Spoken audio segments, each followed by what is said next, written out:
was sitting on the sofa in front of the pool, relaxing myself under the setting sun.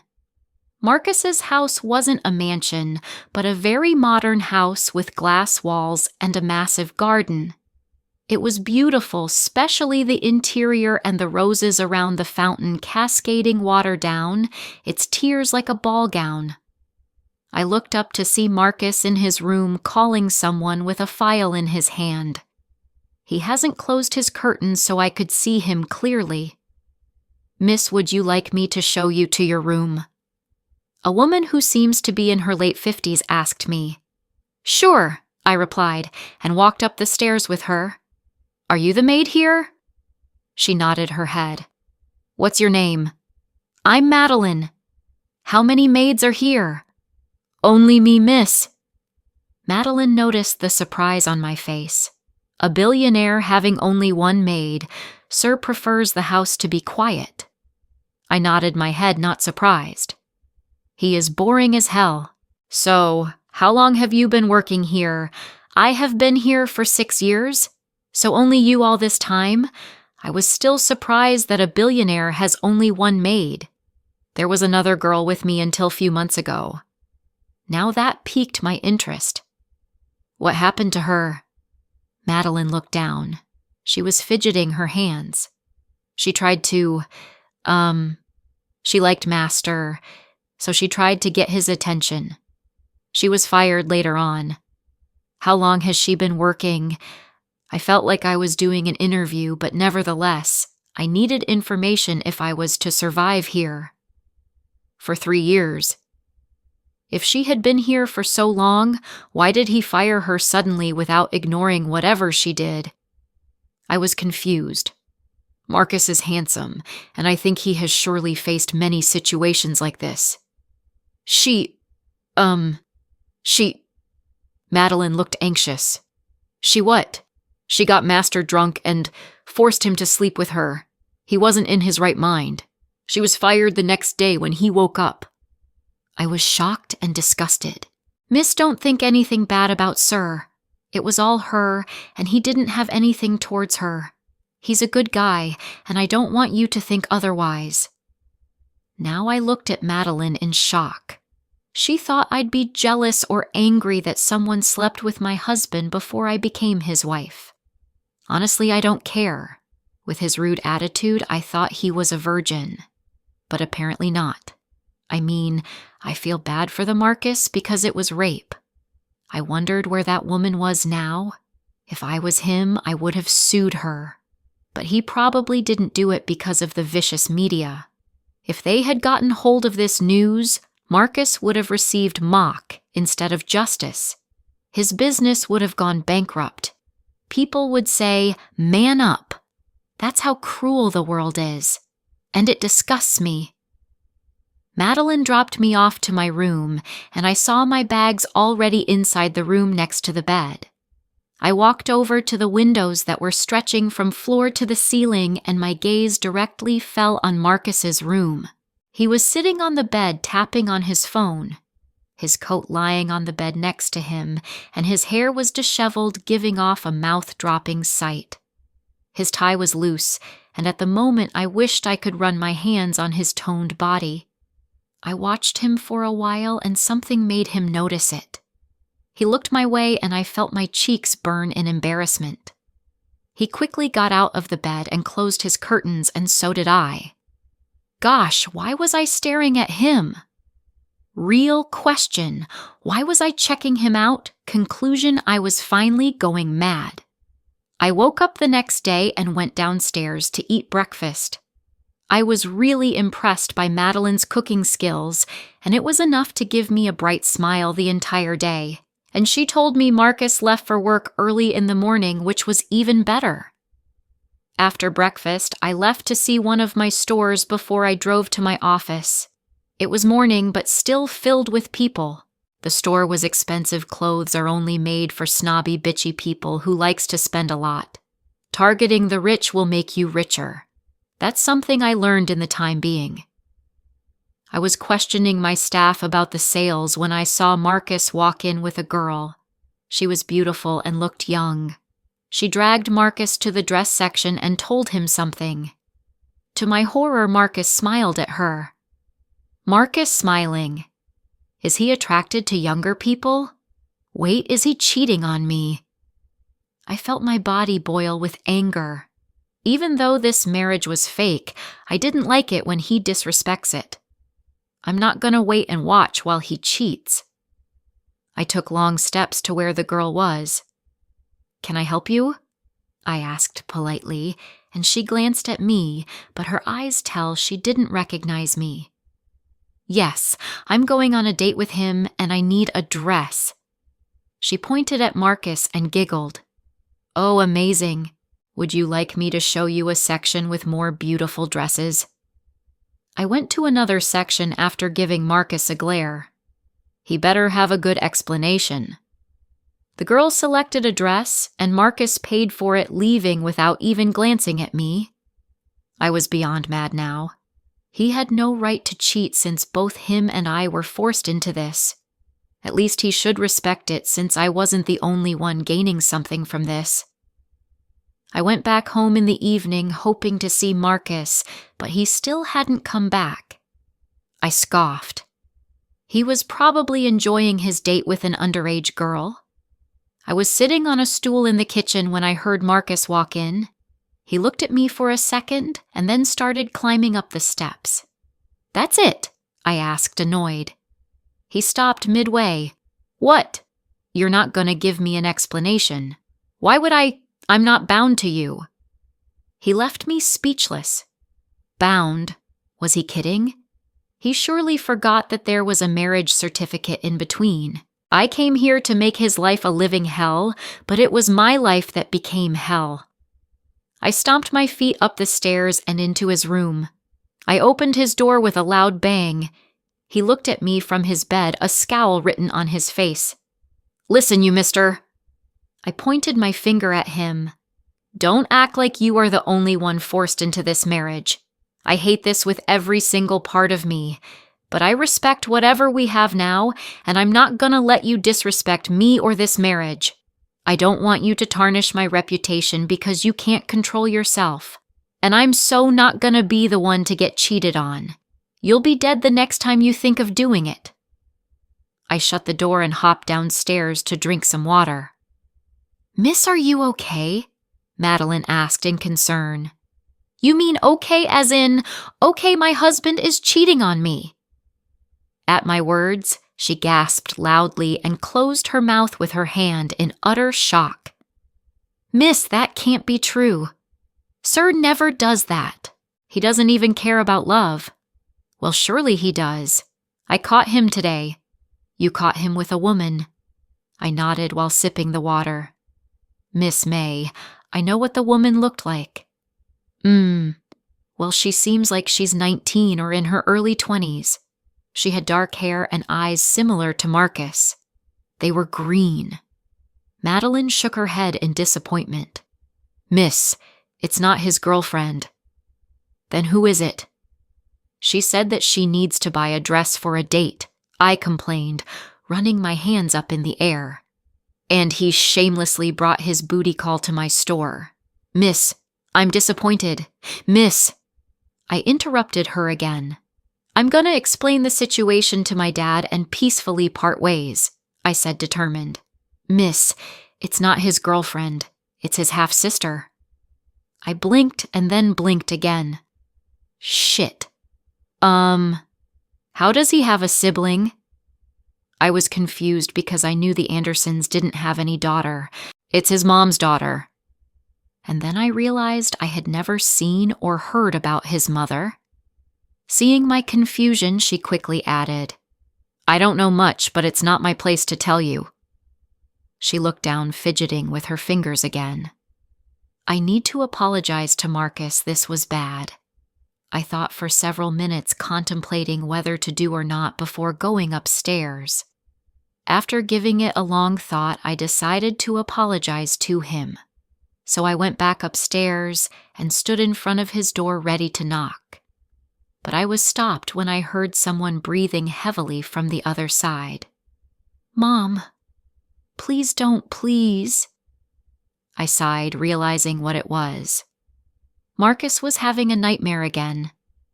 I decided to knock again, but then I heard his breathing quickening. "Mom."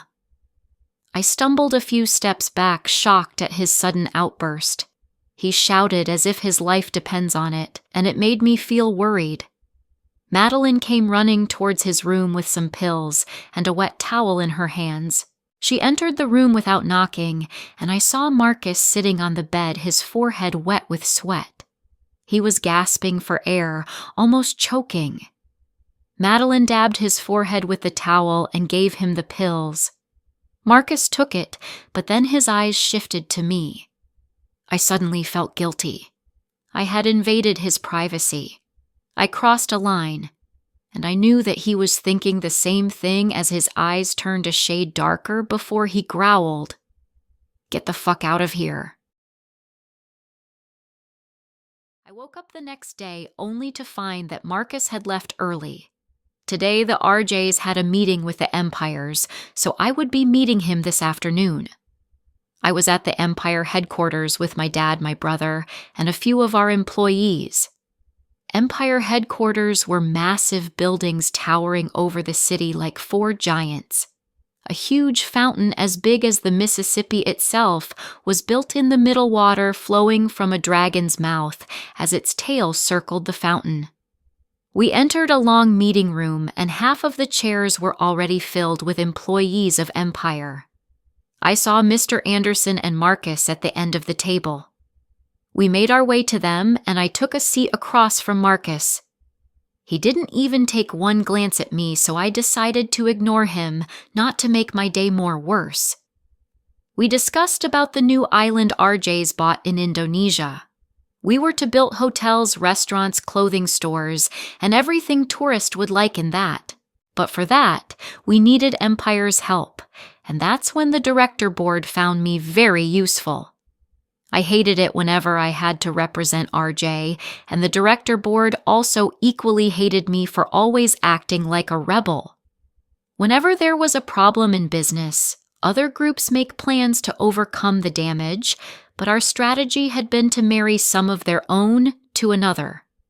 That's why we lasts longer as a powerful conglomerate in the States, because we have sacrificial goats, unlike the others, which gives me more and more reasons to hate them.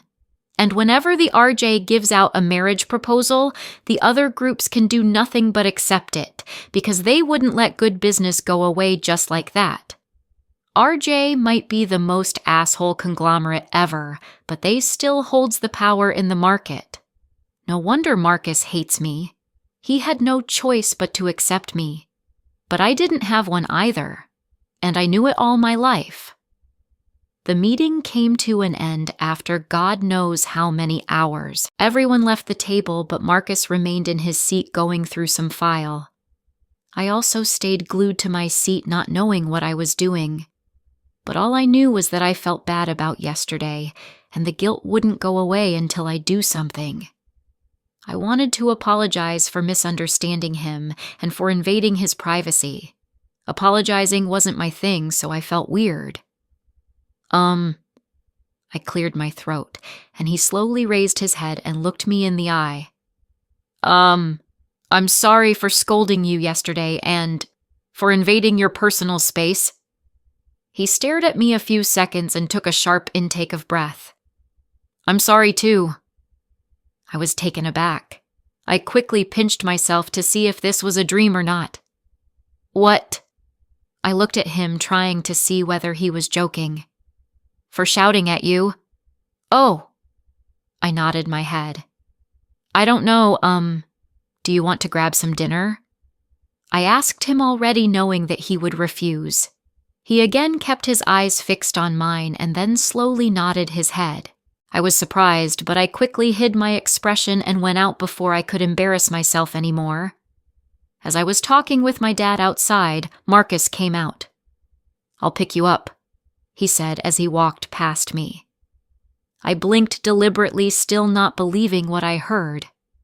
He said yes to dinner and now is coming to pick me up. Blood was racing through my body, trying to pump out because of all the shock I was going through. Someone snapped their fingers before my eyes, bringing me back onto reality. "Ooh, what was that?" My dad wiggled his eyebrows playfully. "Oh, come on, Dad." I rolled my eyes and walked away before he could come up with some joke. I went back to my company and worked till late evening. Today, everyone had to work till it was late because of the new stores we were planning to build in the new island. Suddenly, I heard a loud shriek from my employees. I quickly ran out of my room and saw some of the female staff looking at something through the window. They were squealing and clapping their hands in excitement. "OMG, he's so cute!" one shrieked in high pitch. "Those green eyes!" They screamed and jumped up and down like mad girls.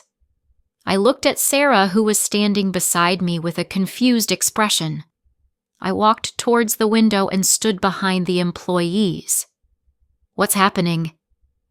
They all turned to me and looked at me in horror, as if they just saw a ghost. I looked at them questioningly, and they soon apologized and went back to the seats like nothing happened. I glanced down from the window and saw Marcus's car parked in front of my building. He was leaning on his car with his hands in his pockets. His sleeves were rolled up, giving me a good sight of his veins. He had taken off his coat so he looked mouth-watering with his white dress shirt and black tie. People, I think we should all head back home." I cleared my throat. I saw my staff giggling and I narrowed my eyes at them. They suddenly stopped and turned away, pretending not to see me.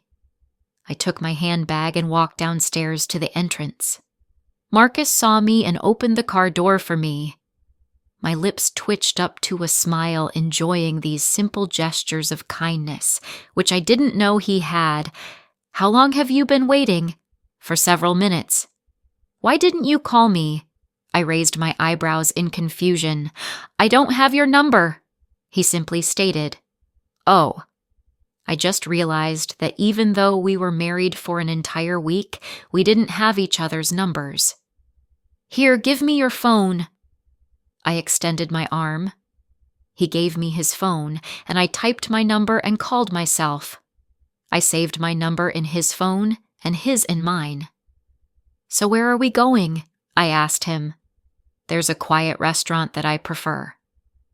I nodded my head and quickly texted one of our company drivers to take my car back to our house. Marcus was silent, so I looked out the window, gazing at the already reddened sky. We came to a halt, and Marcus parked his car in front of a small but elegant restaurant. We both walked inside, and the manager came running, greeting us. He talked with Marcus in a friendly manner, as if they had known each other for a very long time. We were given tables in a quiet place by the window. This was my second dinner with him. The last one was pretty awkward, and I didn't want to be in the same situation again. We sat down and the waiter gave us the menu. After the food came, I started digging in like a hungry lion. I looked at Marcus and my gaze fell at his plate. "What are you doing?" I asked in surprise. "What?" He looked around him to see if there was anything wrong. "You only have vegetables on your plate, no meat." "Why, I'm vegetarian," he asked, giving me a dull look. A loud gasp escaped my lips. "Really, you vegetarian?" I pointed my finger at him. He nodded his head in confusion and looked at me as if I grew two heads. "So, you've never had meat before?" "I have. I stopped when I was 10. Why, I don't know, just feel like it's better. I can't imagine myself being vegetarian, and whenever I meet someone vegetarian, I have the urge to make them eat meat, but I decided to ignore my weird urges and went back to eating." "So I heard that you are opening few hotels in Germany and Switzerland." I didn't expect him to reply, considering he ignored me the last time I tried to make conversation. "Yes, I am. You will be going to Germany soon, right?" he asked me, and I was dumbfounded. "He heard me. You heard me." "Of course I heard you. I'm not deaf." "Oh." I didn't know what to say. "So when?" "I will probably be going at the end of next week."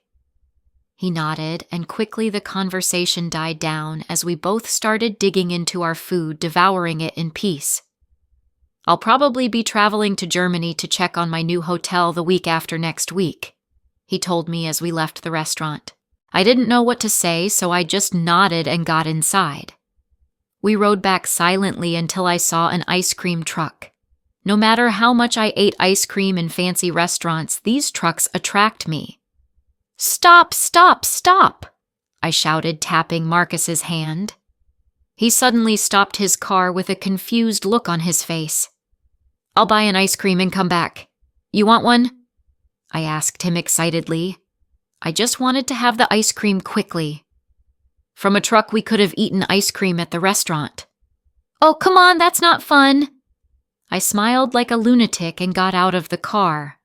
"What type do you want, miss?" the vendor asked me, showing the different flavors of ice cream he had. "Chocolate U." I asked Marcus, who was approaching me with his hands tucked in his pockets. "Strawberry." My mouth fell open. Do men like him exist? Wow, he was surely not what I expected him to be. I bought the ice cream and we both ate in silence.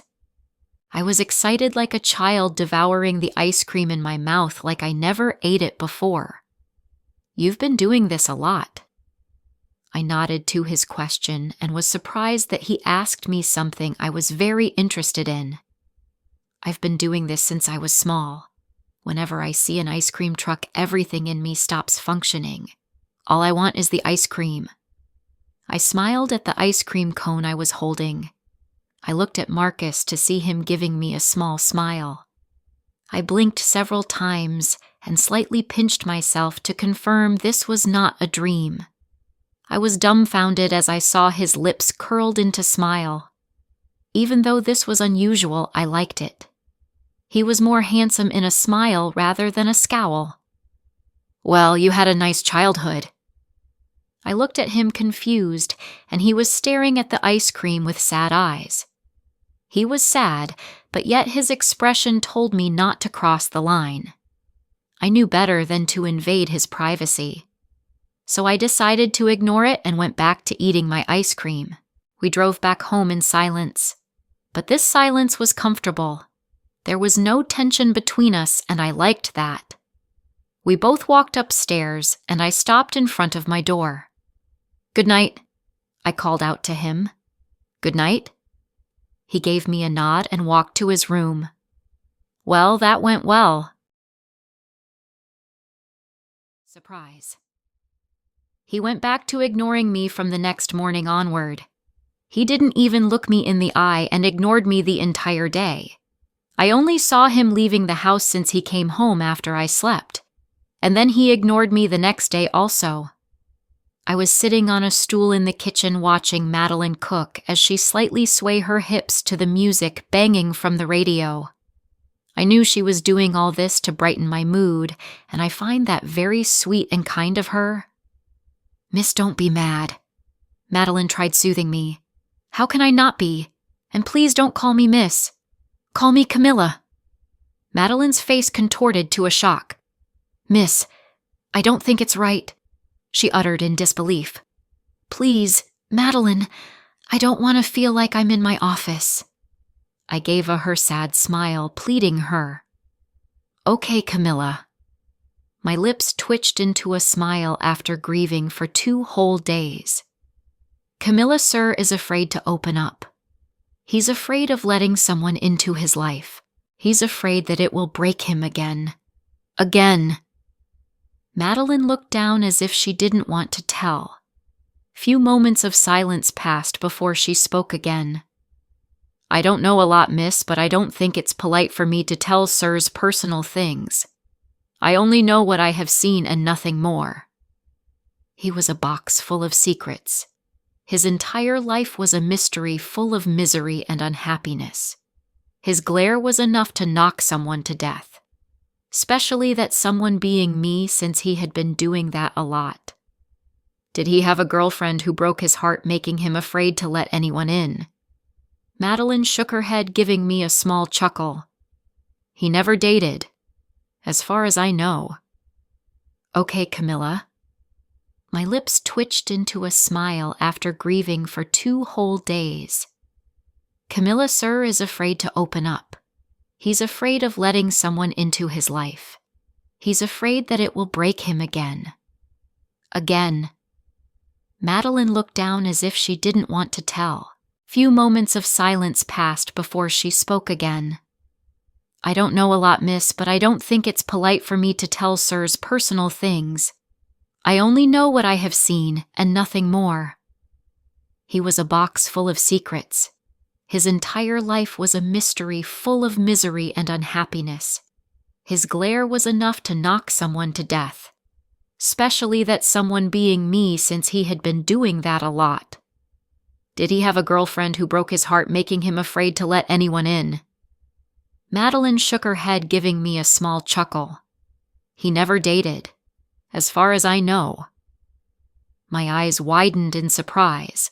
Well, given his rude attitude, that might be normal too. But given his handsomeness and his perfect toned body, that sounds very abnormal. Most girls would give themselves to him if he just asked. His was rich and handsome, the ideal type in most romantic books. I let out a long sigh and went back to my room to enjoy my horrible life watching Netflix. A few days passed and I was busy with my own work. I was getting ready to go to Germany since I have to meet some designers, and there was a lot of work that I have to take care of. Everything has been stressing me out lately, and I haven't spoken to Marcus since that dinner. I didn't even see him much. I only saw him late at night walking towards the pool. He sat there every night because of his nightmares. The first day I slept with him, he didn't have any nightmares. If having company made him comfortable, why didn't he have a girlfriend to take care of him? His life was very confusing and sad. I felt bad for every day he didn't sleep. Sarah, do you have everything? We can't leave anything behind. I will kill you. We were walking in a hurry to the airport. RJ has their own private jets, but I have my own business, and even though it was under RJ, I prefer not to use their things. I can easily buy my own jet, but I never had the interest to, so I took a seat in first class. Sarah and some of my employees also sat near me. We left for Munich and the flight was pretty long.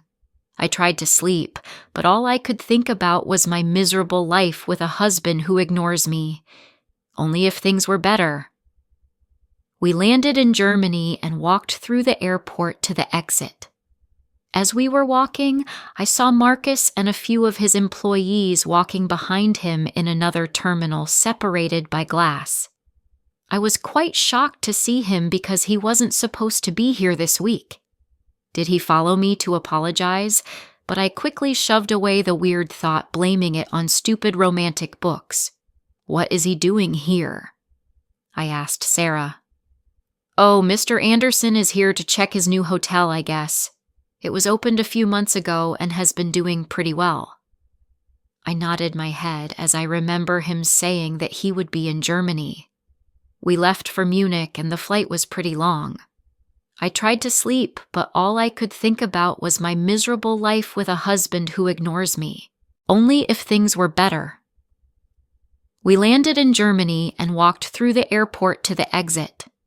As we were walking, I saw Marcus and a few of his employees walking behind him in another terminal separated by glass. I was quite shocked to see him because he wasn't supposed to be here this week. Did he follow me to apologize? But I quickly shoved away the weird thought, blaming it on stupid romantic books. What is he doing here? I asked Sarah. Oh, Mr. Anderson is here to check his new hotel, I guess. It was opened a few months ago and has been doing pretty well. I nodded my head as I remember him saying that he would be in Germany. I raised my head to take a peek at him, but he looked my way and our eyes met. His eyes held me for a brief second, and then he looked away. Suddenly, a big, fat scowl formed on my face. Bloody bugger.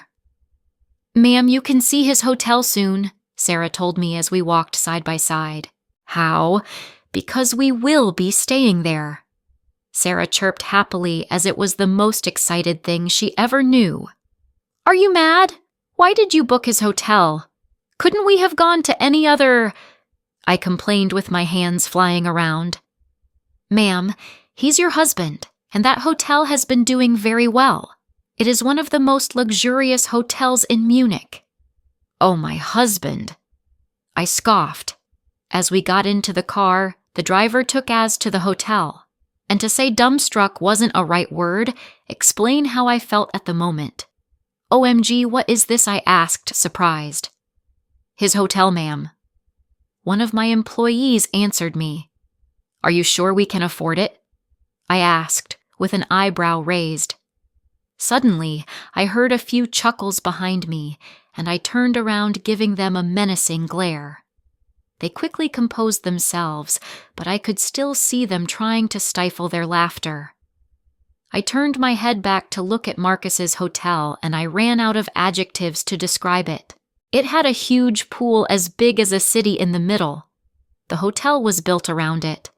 There was a bridge over the huge pool connecting the two buildings on either side, giving off a Renaissance vibe. No wonder Empire Group was best when it come to hotels. They understand guests very well, but sadly their air failed to understand simple human beings. As I was busy with drooling at the hotel, I saw Marcus getting out of a car and walking towards the entrance with his staff behind him. I followed after a while, not wanting to meet him again. After getting all my things, I quickly got on the elevator and walked to my room.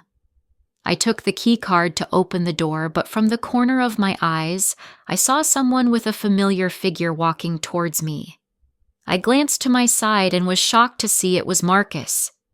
I thought he was coming to talk to me or yell at me to get out of his hotel, but he slid a key card and opened the door next to mine. I blinked deliberately, trying to understand what just happened. His room is next to mine, great. Why can't I ever get away from him?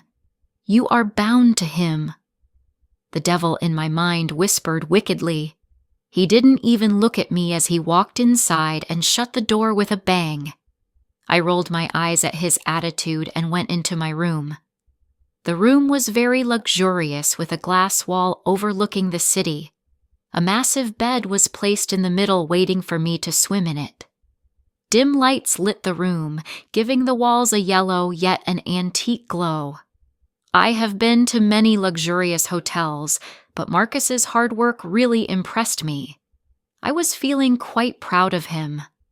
I quickly stopped my weird thoughts before I cringed in embarrassment. Feeling proud about a jerk who ignored me the entire week, I should probably see a psychiatrist. His entire hotel looked like a castle forged out of glass. Most of the rooms had a glass wall giving a sense of company. The way it was built didn't seem to make me feel lonely or isolated. Even his house had many glass walls. I guess Marcus has a weird obsession over glass. It was already late, so I got on the bed to sleep. But annoyingly, my eyelids refused to close. Groaning loudly, I switched on my phone and watched some funny YouTube videos for a few hours. I checked the time and realized it was 2 a.m. I cursed YouTube for keeping me awake and tried leaning down to finally sleep, but I still wasn't sleepy. So I took my coat and wrapped it around myself before leaving to the elevator. I reached the ground floor and walked near the swimming pool. I was planning on sitting down and relaxing, but I realized I wasn't the only one.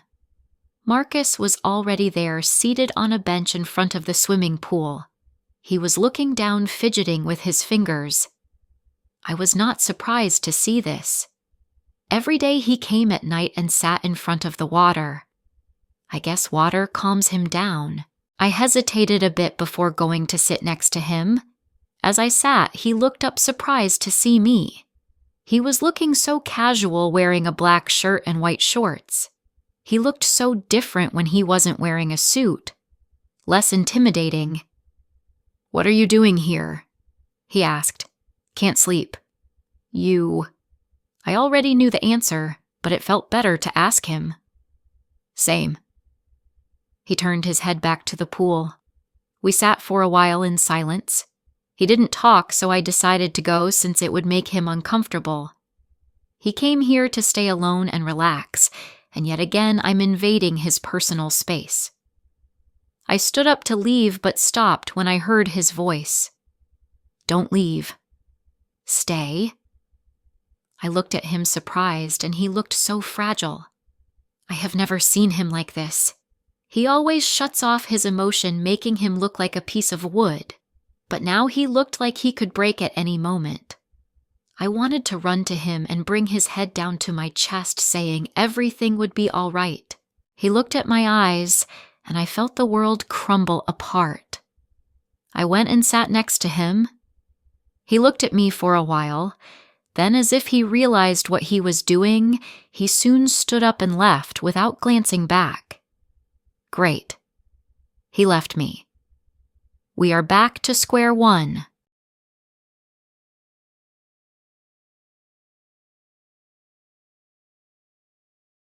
I woke up the next morning looking grumpy as ever. Probably because that's the everyday routine when you get married to a Mr. Rude. After cuddling in my sheets for a few minutes, I finally managed to get my sorry ass out of the bed.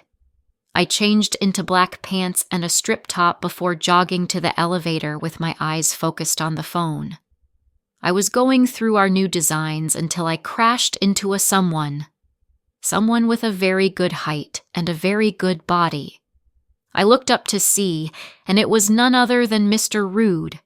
My face was inches away from his. He was around 6'2" tall, and with my heels almost close to flats, he towered over my 5'8" height like it was nothing. His lips were directly in front of my eyes. I slightly tilted my head, and he was staring at me with a curious glance. He raised his eyebrows as if gesturing me to move away. I cleared my throat and quickly moved away, noticing how close we were. Even though the elevator was big enough for two, I still felt cramped with him. But I refrained from making eye contact all way down. As we were nearing the ground, I heard him speak. "Are you mad at me?" "What the freaking cheese I ate this morning," did he say? Is he asking me if I'm mad? Why would I answer him if he ignores me? Why should I be the one to warm up to him? The elevator doors opened and I quickly left without looking at him. I heard him sigh behind my back, but I couldn't bother less. I rushed outside and got into the car. One of my employees drove me to a cafe where I would be meeting Mrs. Wagner. After reaching the cafe, I saw a woman waiting in front of the door. She recognized me immediately and came to shake my hands. "Hallo, Frau Anderson. Ich bin Danja Wagner. Glückwunsch zur Hochzeit. Wie geht es Ihnen?" "Mir geht's sehr gut. Danke. Ich freue mich sehr, Sie endlich kennenzulernen." We both went inside after our brief introduction. I was happy that she was willing to work with us. She was very talented, and talented people are what I needed. To become successful and to rise against the RJ, I met a few more designers afterwards and then went into more episodes of grumpiness with all the work. After hours and hours, I came back to the hotel. The entire hotel reminded me of Marcus, and I was sure with time I would hallucinate him everywhere. I don't want to meet Marcus. Perhaps I should change his name from Mr. Rude or Mr. Jerkface, I mumbled to myself. Too, but Sarah heard it quiet well. "Then you would be Mrs. Jerkface." I gave her a death glare, but she only smirked. She was talking to me with her hands flying around until she ran into a hard body. What's with people bumping into each other these days? It was a young blonde man with blue eyes who seemed to be in his late 20s. He looked at Sarah for a while and then at me. His eyes widened in recognition, and he approached me with a huge grin plastered on his face. "Oh my God, Mrs. Anderson. I didn't see you here. I'm sorry that we had to meet like this." He talked with his hands flying around the air, just like Sarah. "Who are you?" I asked in confusion as I couldn't remember meeting him anywhere else. "Oh, my bad. I'm Mr. Anderson's secretary." He extended his hand to shake mine. "Oh, pleased to meet you. What's your name?" I asked as I shook his hand. "I'm Steve Adams." He gave me a huge grin before her turn to Sarah. "And who would this lovely lady be?" I saw a blush creep up Sarah's cheeks. I chuckled slowly at her shyness. She heard it and gave me a glare. "Oh, I'm Sarah Smith." They shook hands, and Steve opened his mouth to say something, but suddenly I heard a voice that I had been hoping to avoid the entire day. "Steve, where is the fucking letter?" Marcus yelled while going through some file in his hand. He looked up to scold Steve, but instead met my eyes. He closed his mouth and looked at me intently, almost guiltily.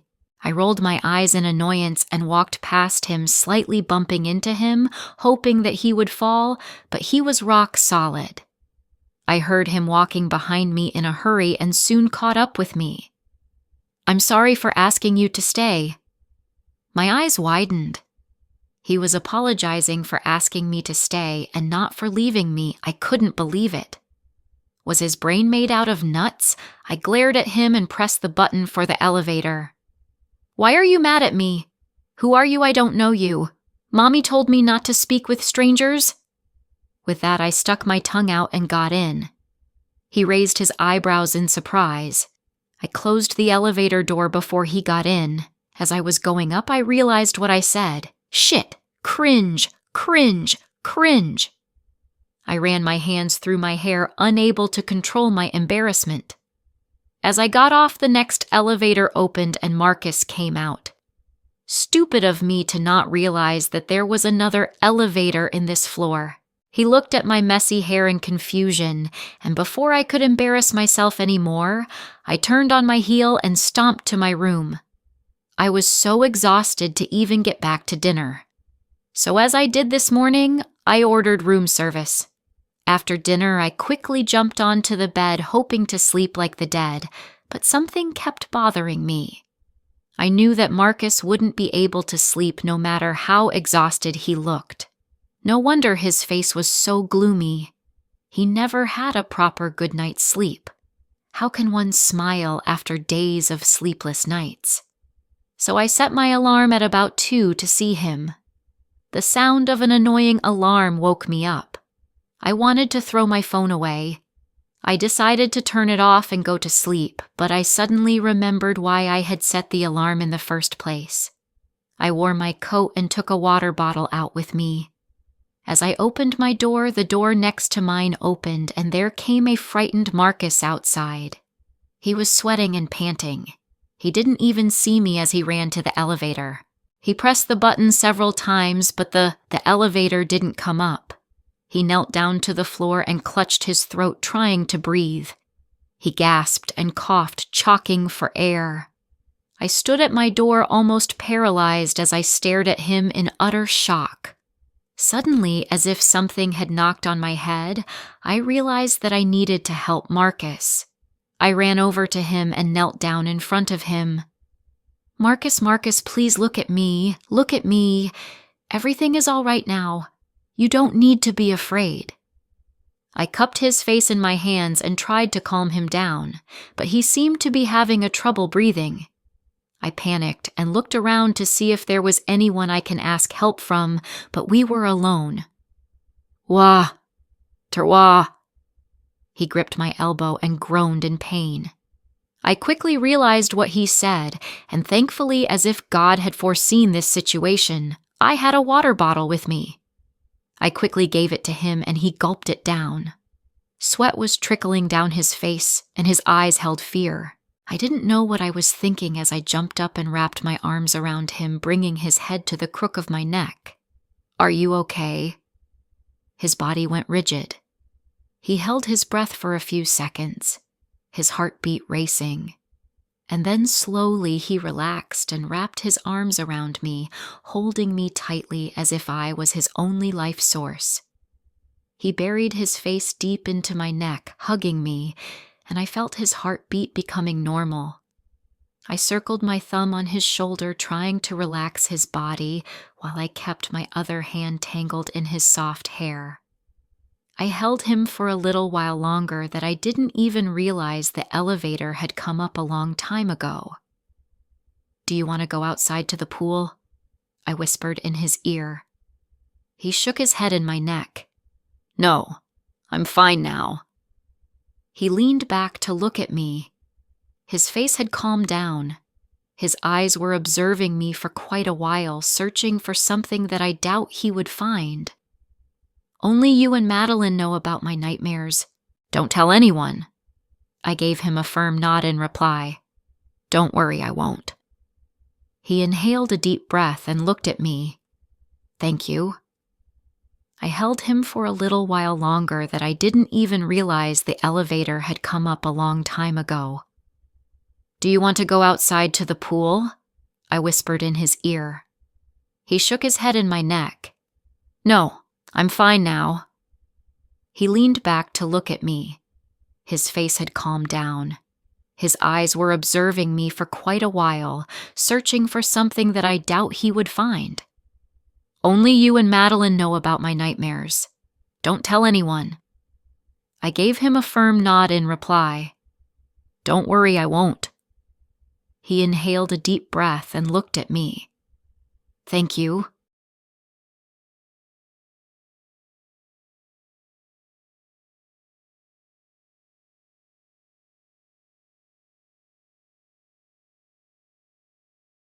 Today I took a day off to explore the city.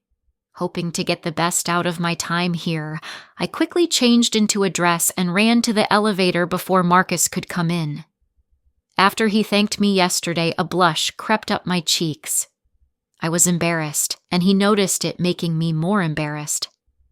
He looked at me for a while before holding my hand and lifting me up.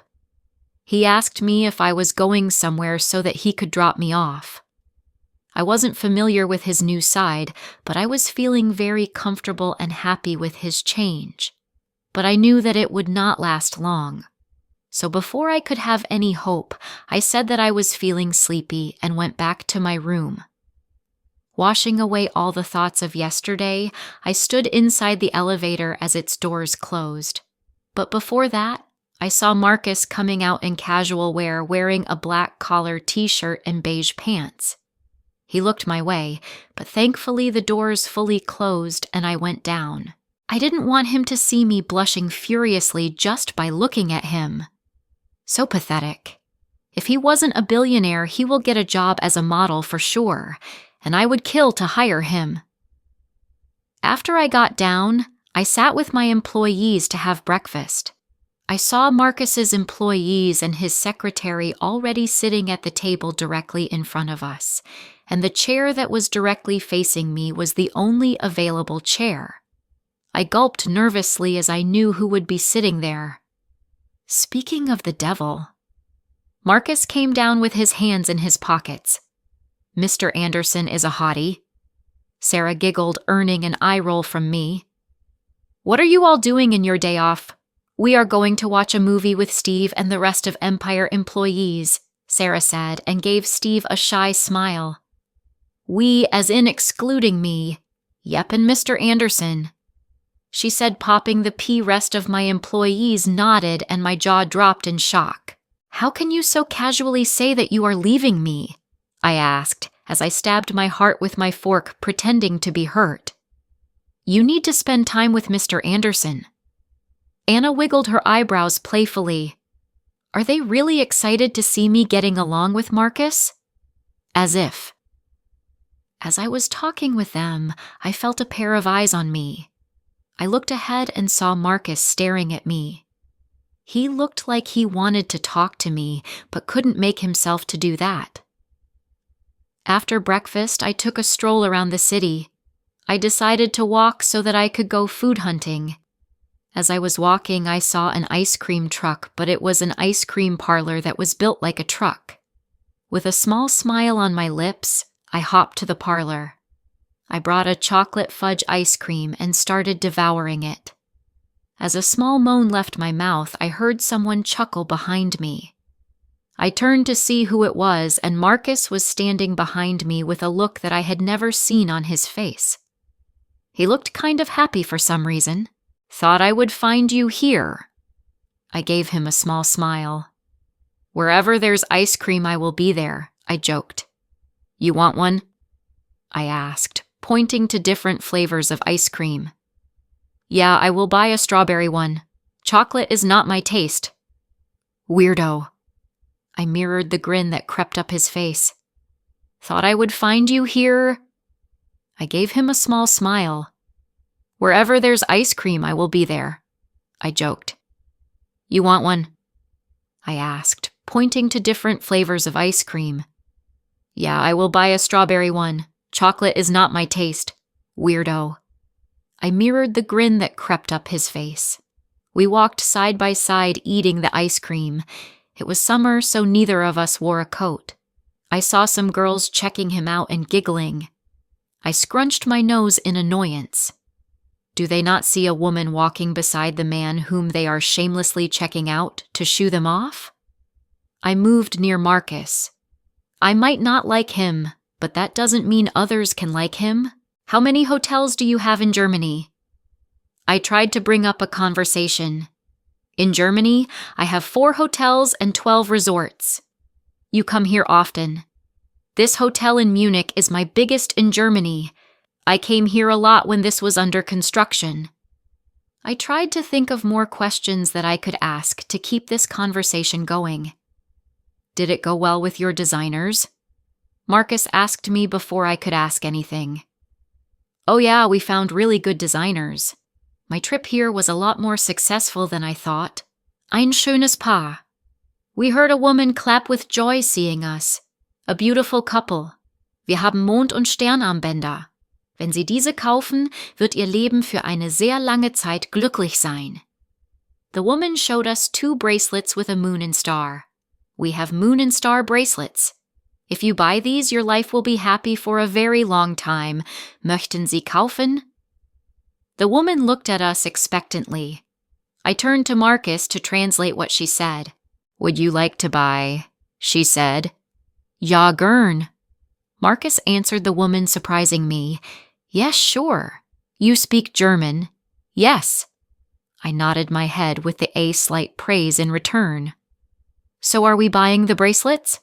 I asked, pointing at the beautiful bracelets the woman was holding. You don't want to? Marcus raised an eyebrow. What? No. I want to. They are lovely. I didn't know you wanted to. Marcus bought the bracelets, and the woman helped us wear them. I wore the star while he wore the moon bracelet. It was lovely, like it was made solely for us. Marcus looked at my bracelet and gave a small smile. We walked down the road talking about several things. It was mostly business-related, but I was happy.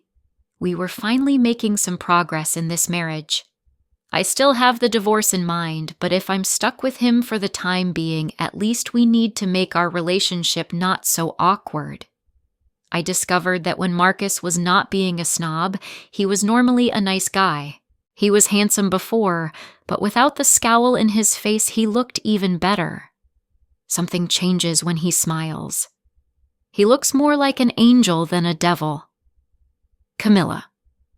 I really wanted to thank you for what you did yesterday. It means a lot, he said with a serious look on his face. I didn't do much, just held him and asked if he was okay. I was confused as to why he was thanking me again for such a simple thing. Well, it was nothing. Just helping a friend in need. Wait, did I just friend-zone him? Well, we definitely weren't more than that. We hated each other, but I would be glad if he thinks that we were at least friends and not awkward strangers. I had to leave for USA, and Marcus said that he would be coming tomorrow evening. I packed my bags and went down to meet the rest of my crew. I saw Sarah talking with Steve. They seemed to be getting along very well. Hey, you better not tell our secrets to the Empires. I pointed an accusing finger at Sarah. She raised an eyebrow and laughed. As far as I remember, I'm not the one who is married to the heir of the Empire Group. Well, I'm not flirting with him, just married. I crossed my arms in front of my chest and walked away before Sarah could say something to it. and turned my head only to see her laughing. After a long flight, we finally landed in New York. I was so exhausted, and one of the drivers in my company came to drop me off at home. I took my suitcase and opened the door to our house. As I went inside, I saw a frightened Madeline. She was talking with some girl. "Madeline, what's wrong?" She looked at me and she became more anxious. "Camilla, you are here." Madeline quickly came and took the suitcase from my hand. "Madeline, who is this?" Before Madeline could answer, the girl came forward and extended her hand. "I'm Laura, the maid who used to work here with Madeline.